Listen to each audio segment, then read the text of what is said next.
Jake Miller stepped out of his small shuttle and looked around. The alien space station was huge. It was bigger than any building he had ever seen on Earth. The walls were made of some kind of metal that seemed to glow with a soft blue light. Strange creatures walked everywhere. Some had 4 arms, others had no arms at all. Some looked like giant insects, while others seemed to be made of pure energy. Jake was the first human ambassador to visit the Galactic Council. He had trained for this moment for 3 years. Earth's best scientists had taught him about alien cultures. Earth's best diplomats had taught him how to speak with beings from other worlds. Now he was here, representing all of humanity. Behind him, Captain Lisa Brown watched from the bridge of the UES Liberty. Her ship stayed far away from the station, just as the aliens had ordered. Lisa did not like this. She wanted to stay close, to protect Jake. But Earth's leaders had told her to follow all the alien rules. This meeting was too important to mess up. The council chamber was enormous. Jake had to crane his neck to see the ceiling. It was so high that clouds seemed to form near the top. 47 different alien species had representatives here. Jake recognized some of them from his training. The tall, lizard-like beings were Zephyrians. The floating blue creatures were from the Ethereal Collective. The big, scary-looking ones with too many teeth were Kralix. A Zephyrian with golden scales stood up. This was Chancellor Rethmar, the leader of the Galactic Council. His voice was deep and echoed in the huge chamber. Human delegation, you have come far to be here today. Your species wants to join our alliance. We have been watching your world for many years. Jake stepped forward. He had practiced this speech hundreds of times. Honorable Chancellor, members of the Council, I come here in peace. Humanity offers friendship to all the peoples of the galaxy. We want to learn from you. We want to share what we have learned. Together we can build a better future for everyone. Some of the aliens nodded. Others made strange noises that Jake hoped were good signs. But he noticed that the Kralix representative, General Vextar, was staring at him with pure hatred. The general's red eyes seemed to burn with anger. General Vextar stood up. He was 8 feet tall and covered in black scales. Sharp claws extended from his fingers. When he spoke, his voice sounded like rocks grinding together. These humans are dangerous. They are violent. They fight wars on their own planet. They kill their own kind for land and resources. How can we trust such creatures? Jake had expected this. Earth's history was not perfect. Humans had fought many wars. They had made many mistakes. But they had also learned from those mistakes. General Vextar, you are right that humans have fought wars, but we have also made peace. We have learned to work together. Our planet is now united. We have ended hunger and disease. We explore space not to conquer, but to discover. Chancellor Rethmar raised his hand for silence. The human speaks of peace, but what of your weapons? We know you have nuclear bombs that can destroy cities. We know you have armies and warships. Jake nodded. We do have weapons, but we also have hospitals and schools. We have music and art. We have dreams of exploring the stars and meeting new friends. Yes, we can fight when we must, but we prefer to build and create. An alien that looked like a walking tree spoke next. This was Ambassador Gruthan from the Forest Worlds. His voice was like wind through leaves. The humans show promise. Their art is beautiful. Their science advances quickly. Perhaps they deserve a chance. But General Vextar slammed his fist on his desk. The sound was like thunder. No. These mammals are too dangerous. Give them 50 years and they will have fleets that rival our own. Give them 100 years and they will threaten every world in the galaxy. Jake felt his heart sink. He could see that many of the council members were nodding in agreement with the general. The Ethereal Collective's representative, a glowing, blue being named Zara Lynn, spoke with a voice like singing crystals. Our psychic scans of human minds show great potential for both creation and destruction. They possess something we rarely see, an absolute refusal to give up when facing impossible odds. Chancellor Rethmar looked around the chamber. We have heard enough. It is time to vote. All those in favor of granting humanity membership in the Galactic Council, raise your appendages. Jake watched with growing horror as not a single alien raised any kind of hand, tentacle, or wing. The chamber was completely silent. All those opposed? 46 of the 47 aliens raised their appendages. Only Ambassador Grutan abstained, his wooden face showing sadness. Chancellor Rethmar's voice was final. The Council has spoken. Humanity is rejected. You are deemed too dangerous for galactic civilization. Jake felt like someone had punched him in the stomach. All of Earth's hopes, all of humanity's dreams of joining the galactic community, were crushed in that moment. But he stood tall and kept his dignity. I am disappointed, but I respect your decision. Humanity will continue to grow and learn. Perhaps someday you will see us differently. As Jake walked toward the exit, Chancellor Rethmar approached him. The alien's voice was quiet, but Jake could hear the threat in it. There is another way, human. Your species could accept our guidance. You could limit your growth to the worlds we choose for you.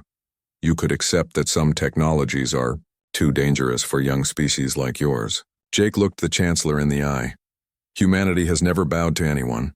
We will find our own path among the stars. The Chancellor's golden scales seemed to darken. Then you leave us no choice.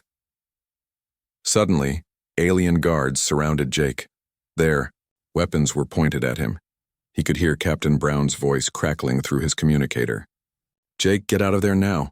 We are seeing weapon signatures all over the station. Jake reached for his communicator to call for help, but it was too late.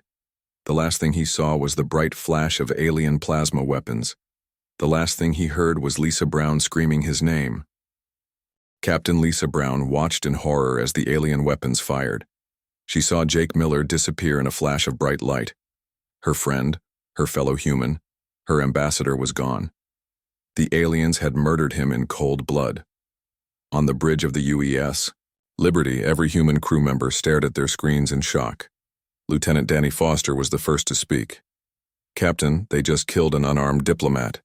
They killed Jake. Lisa's hands were shaking with rage. She wanted to fire every weapon her ship had at the alien station. She wanted to make them pay for what they had done, but she knew that would be suicide. Her ship was alone, surrounded by dozens of alien warships. If she attacked, they would destroy her and everyone on her ship.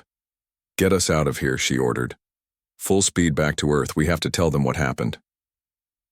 As the Liberty jumped into hyperspace, Lisa did not know that the aliens had been planning this for weeks. Deep below the council station in secret rooms that humans were never meant to see, the real leaders of the galaxy had met to decide humanity's fate. The meeting had happened 3 weeks before Jake even arrived. General Vextar had called together the most powerful beings in the galaxy. They met in a dark chamber filled with screens showing images of Earth and human colonies. Look at these creatures, the general had said, pointing at videos of human cities. In just 200 years, they went from riding horses to flying spaceships. Their technology grows faster than any species we have ever seen. Prime Minister Zara Lynn of the Ethereal Collective had agreed. Her blue form glowed brighter when she was excited. My people can read minds. We have studied human thoughts. They possess something that frightens us. They never give up. When most species face impossible odds, they surrender. Humans fight harder. Chancellor Rethmar had pulled up more data. In 50 years, their population has grown by 2 billion. They have built cities on the Moon and Mars. They are already planning missions to other star systems. At this rate, they will be knocking on our doors whether we invite them or not. Dr. Alex Turner, the chief scientist aboard the Liberty, had been working in his lab when the attack happened. He had been monitoring alien communications, trying to understand their languages better. What he found made his blood run cold. The aliens had never intended to let humanity join their council. The vote had been decided before Jake ever left Earth.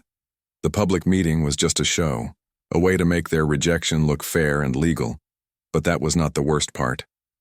Dr. Turner had broken the encryption on deeper alien communications. He discovered that they were afraid of humanity for all the wrong reasons. They did not fear humans because they were violent or dangerous. They feared them because humans were too good at surviving and growing. The aliens had ruled the galaxy for thousands of years. They had grown comfortable and lazy. They had stopped exploring, stopped pushing the boundaries of science and technology. Then they discovered Earth, and they saw a species that reminded them of what they used to be. The recordings Dr. Turner found were terrifying. The humans advanced too quickly, one alien leader had said. They learn from failure instead of being crushed by it. They turn every setback into a lesson.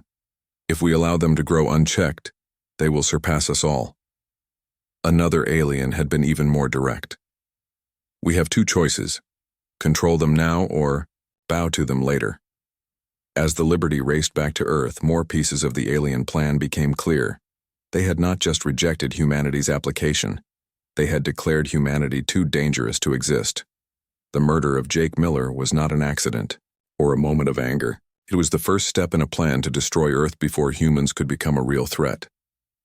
Dr. Turner brought his findings to Captain Brown. When she saw the evidence, her face went white with shock and then red with anger.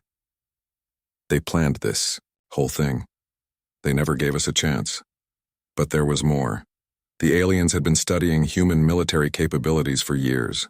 They knew about Earth's nuclear weapons. They knew about the human space fleets.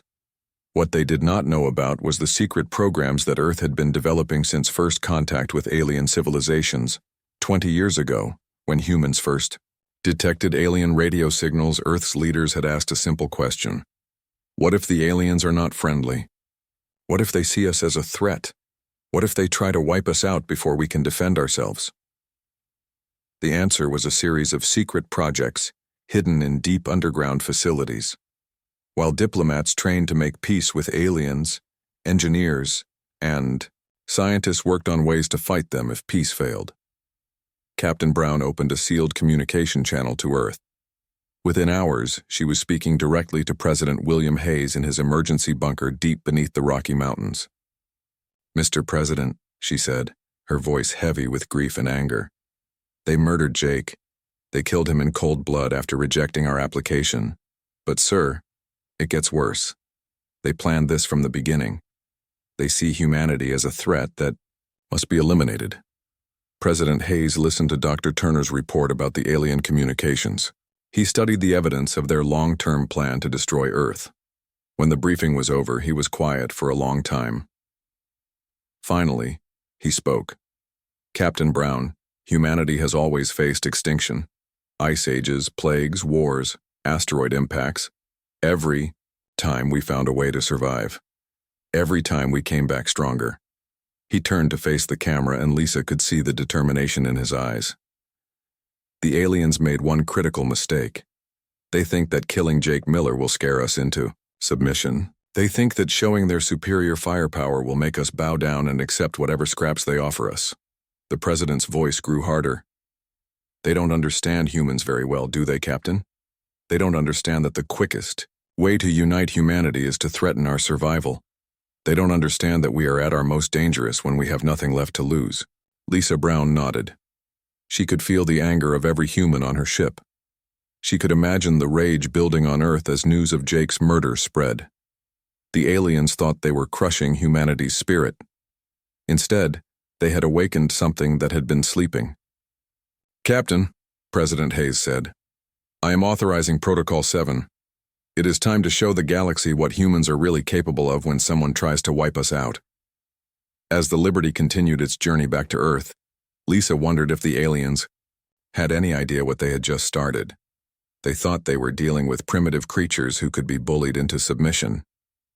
They were about to learn that humans were the descendants of predators who had climbed to the top of their planet's food chain. And now those predators were heading for the stars. President William Hayes stood in the deepest bunker on Earth, 2 miles beneath the Colorado mountains.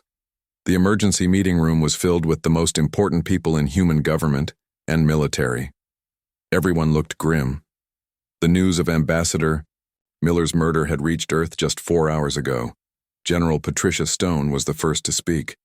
She was the highest-ranking military officer on Earth, a woman who had never lost a battle. "Mr. President, the aliens have declared war on humanity. They may not have used those exact words, but actions speak louder. They murdered our diplomat. Our intelligence suggests they are planning to attack Earth itself." Dr. Kevin Ross stood up from his chair. He was the director of Earth's most secret research programs. For 20 years, he had been preparing for this exact moment. Sir, we always knew this day might come. Every alien contact protocol included plans for if they turned out to be hostile. The president looked around the room. Gentlemen, ladies, Jake Miller was a good man. He believed in peace. He wanted humanity to join the galactic community as friends. The aliens spat in his face and then murdered him. What do we do now? Admiral John Carter commanded Earth's space fleet. His ships were hidden in asteroid fields and behind the moons of Jupiter. Mr. President, we have 42 warships ready for combat. But the aliens have thousands. In a straight fight, we would be destroyed in hours. Dr. Ross activated a holographic display that filled the room. Images of secret weapons and hidden facilities appeared in the air. That is why we do not fight fair. For 2 decades, we have been developing something the aliens do not expect. We call it the Annihilation Protocol. The display showed weapons that looked like nothing the aliens had ever seen. Ships that could become invisible. Bombs that could destroy entire planets. Soldiers in armor that made them faster and stronger than any alien warrior. The aliens made several mistakes, Dr. Ross continued. First, they underestimated human intelligence. Second, they underestimated human determination. Third, they assumed we would fight like them. Big fleets shooting at each other in space. Commander Rachel Davis was Earth's top military strategist. She had studied every alien species for 15 years. The aliens are used to civilized warfare. They make threats, they negotiate, they follow rules. They have no idea how to fight an enemy that refuses to follow their rules. President Hayes studied the weapons displayed in front of him. Some of them scared even him. Dr. Ross, some of these weapons could destroy entire solar systems. Are we really prepared to use them? Dr. Ross's face was serious. Mr. President, the aliens plan to wipe out humanity completely. They see us as a threat that must be eliminated. We can either use these weapons to defend ourselves, or we can watch our species go extinct. General Stone stepped forward. Sir, I have been a soldier for 30 years. I have seen what happens when bullies think they can push people around. The only way to stop a bully is to hit back so hard that they never want to fight you again. The president was quiet for a long time. Finally, he spoke. What exactly is the Annihilation Protocol? Dr. Ross touched a control, and the display changed. Now it showed the organizational chart of the entire alien alliance. Phase 1. We eliminate their ability to coordinate attacks against Earth. We target their communication networks, their command centers, their supply lines. Phase 2. We demonstrate that humanity cannot be intimidated. We choose one alien world, the home planet of General Vextar, the one who pushed hardest for Jake's murder. We show them what human weapons can do. Phase 3. We offer the surviving aliens a choice. They can accept humanity as equals and make real peace, or they can face complete destruction. Admiral Carter looked concerned. Dr. Ross, you are talking about attacking beings who have ruled the galaxy for thousands of years. They have weapons we have never seen. Dr. Ross smiled for the first time since entering the room. Admiral, they have old weapons designed to fight other aliens who follow the same rules they do. We have new weapons designed by humans who do not follow any rules except survival. Commander Davis added, the aliens expect us to mass our fleets and attack their fleets. Instead, we ignore their fleets completely. We attack what they never expect us to attack. Their civilians, their infrastructure, their sense of safety. President Hayes frowned. Commander, I will not authorize attacks on innocent civilians. No, sir, you misunderstand, she replied. We do not kill civilians. We terrify them. We make every alien in the galaxy afraid to go to sleep at night. We make them understand that nowhere is safe from human retribution. General Stone explained further. Mr. President, humans have always been hunters. We do not fight fair. We use tools, we use our intelligence, we adapt to any situation. The aliens are about to learn why humans became the dominant species on Earth. Dr. Ross brought up another display. Sir, we have been placing agents throughout alien space for 15 years. They think they are human diplomats and scientists. Actually, they are special forces soldiers and intelligence operatives. We know where every alien leader lives. We know where their families sleep. We know their weaknesses. The president realized the full scope of what Earth had been preparing. You are talking about a completely new kind of warfare. Yes, sir, Dr. Ross replied. The aliens fight wars the way knights used to fight in medieval times. Honor, rules, formal challenges. We fight wars the way humans have always fought when their survival is threatened, by any means necessary. Admiral Carter looked at the plans again. How do we know this will work? Commander Davis answered. Because the aliens have never faced an enemy like humanity. They have been the dominant species for so long that they have forgotten what real desperation looks like. They are about to learn. President Hayes made his decision. Dr. Ross, I authorize the Annihilation Protocol. General Stone, prepare our military forces. Admiral Carter, get our fleets ready. Commander Davis, activate our deep cover agents. He paused, looking around the room at the faces of Earth's leaders. The aliens wanted to eliminate humanity because they were afraid of what we might become. They are about to discover that they were right to be afraid. As the meeting ended, secure communications went out to every human military base, every secret facility, every hidden weapon. Across the solar system, humanity prepared for a war unlike anything the galaxy had ever seen. On the moon, giant railguns emerged from hidden bunkers. In the asteroid belt, invisible warships powered up their engines. On Mars, factories began producing weapons that no alien had ever imagined. The aliens had killed Jake Miller to send a message to humanity. Now humanity was preparing to send a message back. The message was simple: you should have left us alone. General Vextar was sleeping in his palace on the Kralix homeworld when the humans came. He did not hear them arrive. He did not see their ships. He did not know they were there until it was too late. The Kralix capital city was supposed to be the most secure place in the galaxy. Giant defense towers surrounded the planet. Thousands of warships patrolled the space around it. Millions of soldiers guarded every important building. General Vextar had felt completely safe when he went to bed that night. Captain Nicole Wright led the human infiltration team onto the planet's surface. Her team of 50 soldiers had trained for this mission for months. They wore armor that made them invisible to alien sensors. Their weapons were silent and deadly. They moved through the alien city like ghosts. The humans did not come to conquer the planet. They came to send a message. They moved from building to building with perfect coordination. Communication towers fell silent. Military bases lost power. Government buildings found their computer systems destroyed. The aliens never saw the humans coming. Dr. Ryan Pierce had studied Kralix psychology for years. He knew exactly how to terrify them. The Kralix were proud warriors who believed in honor and direct combat. What scared them most was an enemy they could not see or fight. Within 6 hours, every major military installation on the Kralix homeworld was destroyed or disabled. The aliens never fired a single shot because they never saw a target. They found only empty corridors and broken machines. The only sign that humans had been there was a simple message left in every building.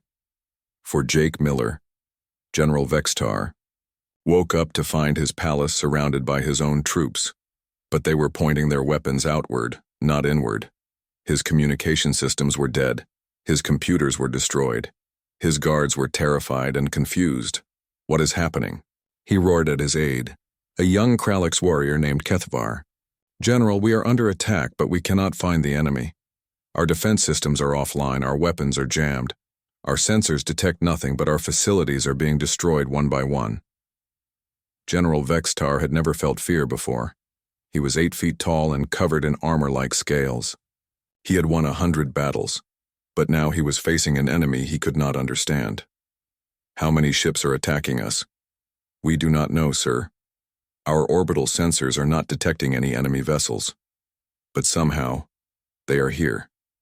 Across the galaxy, the same scene was playing out on dozens of alien worlds. The Ethereal Collective found their telepathic networks jammed by quantum noise generators that Dr. Pierce had designed specifically for them. When they tried to read human minds, they got only static and confusion. The Zephyrian homeworld discovered that their honor-based culture was useless against enemies who refused to fight fair. Human operatives did not challenge Zephyrian warriors to single combat.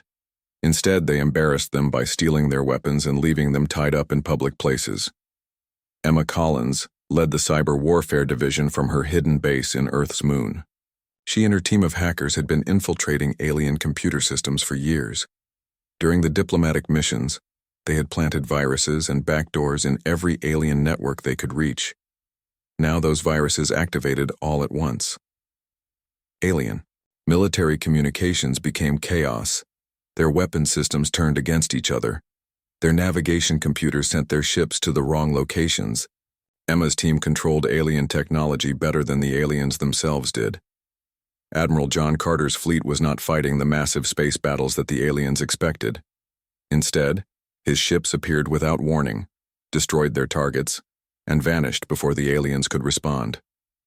The UES Vengeance, Earth's most advanced warship, could become completely invisible and strike from any direction.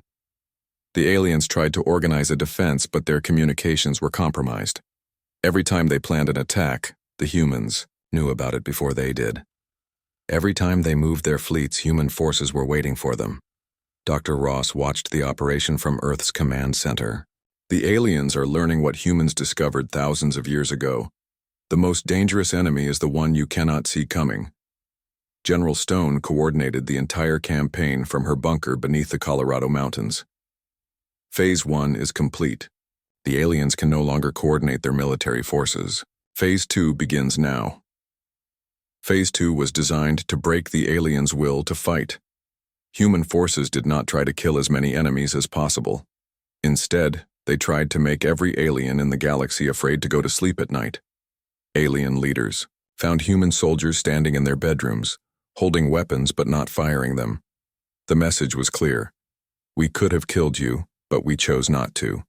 This time, alien military commanders discovered that humans had been living among them, for years posing as diplomats and traitors. People they had trusted were actually enemy agents who knew all their secrets.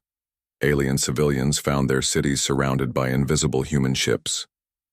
They could not see the ships, but they could see the effects when human weapons disabled their power plants and communication systems. The psychological effect was devastating. The aliens had ruled the galaxy for so long that they had forgotten what it felt like to be afraid. Now they jumped at every shadow. They suspected everyone around them. They could not sleep because they did not know when the humans might come. For them, Chancellor Rethmar tried to rally the alien alliance from his space station, but when he went to give a speech to the Galactic Council, he found a human soldier sitting in his chair. The soldier was Lieutenant Mark Johnson, one of Earth's best Special Forces operatives. He was not wearing his invisible armor. He wanted the aliens to see him. He was eating an apple and reading a human book as if he owned the place. "Good morning, Chancellor," Mark said politely. "Nice station you have here. I especially like the security systems. Very easy to bypass." Chancellor Rethmar's golden scales turned white with fear.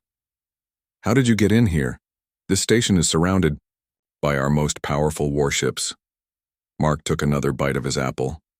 "Chancellor, you made a mistake when you killed Jake Miller. You thought you were dealing with primitive creatures who would be scared by a show of force. You were wrong." He stood up and walked to the window, looking out at the alien warships surrounding the station. "You see those ships out there? My friends are already aboard every single one of them. Your crews do not know it yet, but they are no longer in control of their own vessels." As if to prove his point, the alien warships began firing on each other. The aliens scrambled to regain control, but their weapons and navigation systems were under human control now. Mark finished his apple and threw the core in the Chancellor's direction. "You wanted to eliminate humanity because you were afraid we might become a threat someday. Congratulations, Chancellor. Someday just arrived." The Chancellor fell to his knees. "What do you want? How do we make this stop?" Mark smiled, but it was not a friendly smile. "That is a very good question, Chancellor. I suggest you start thinking of a very good answer." 6 months after Jake Miller's murder, the great Galactic Council chamber stood nearly empty. The 47 species that had once ruled the galaxy now waited in smaller rooms, hoping for a chance to speak with human representatives. The tables had turned completely. President William Hayes walked into the chamber wearing a simple black suit.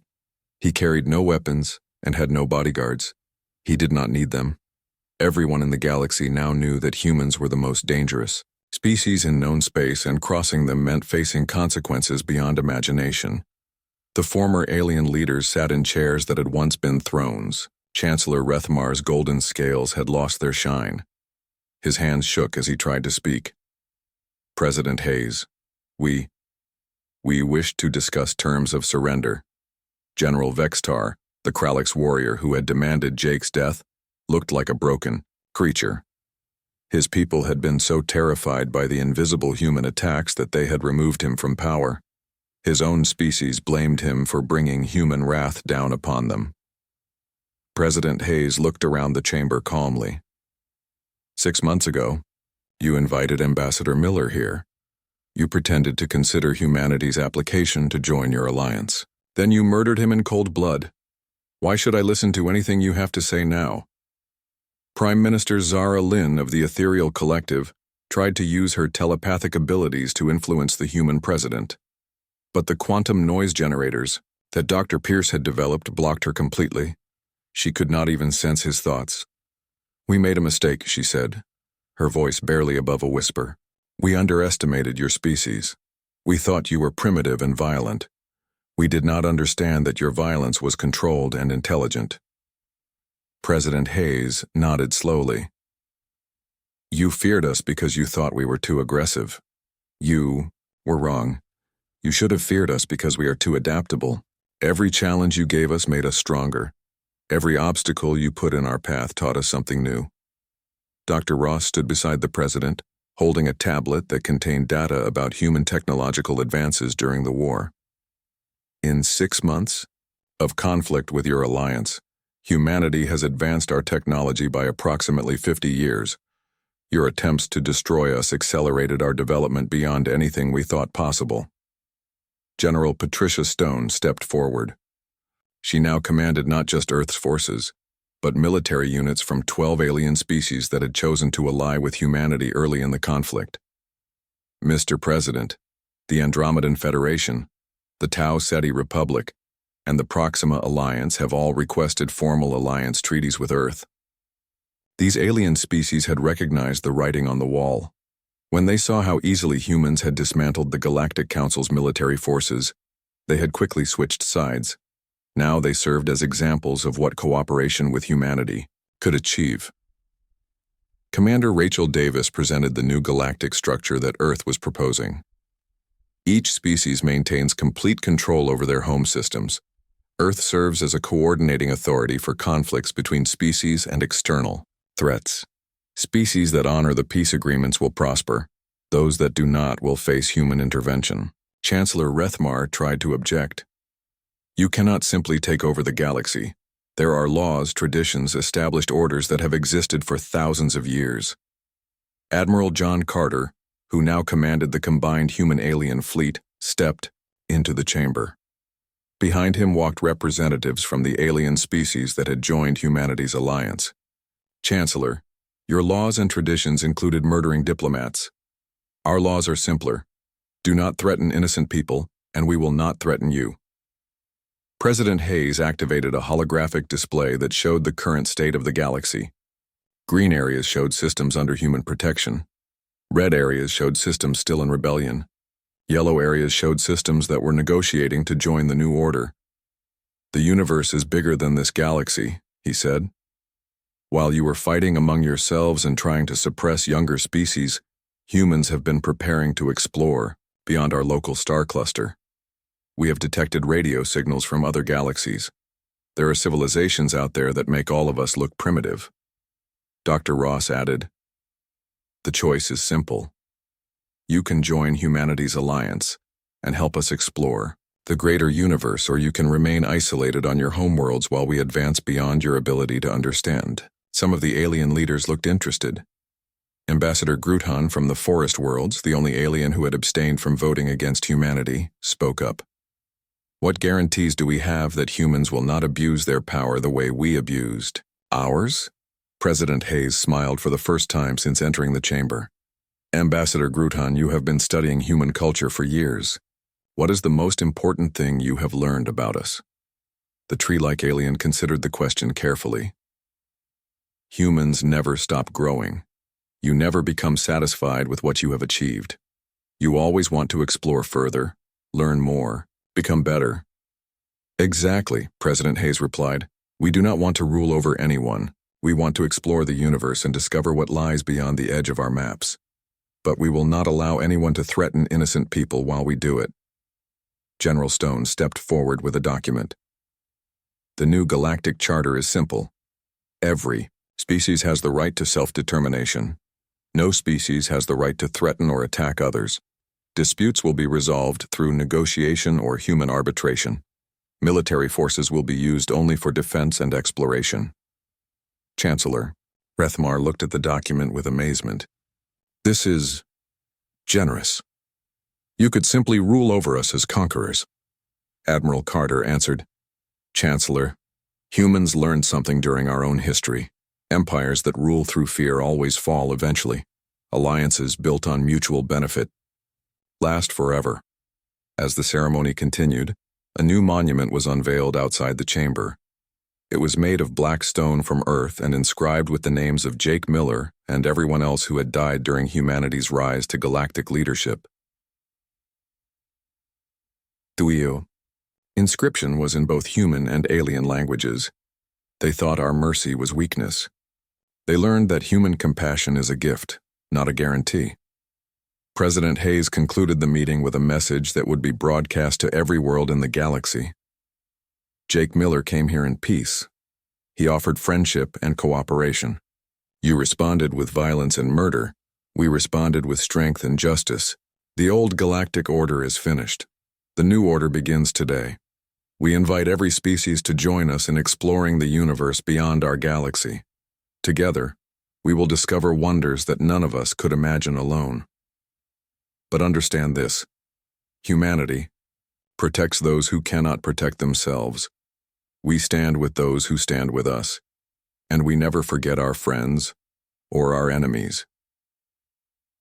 As the alien leaders filed out to return to their homeworlds, many of them were already planning to accept humanity's offer of alliance.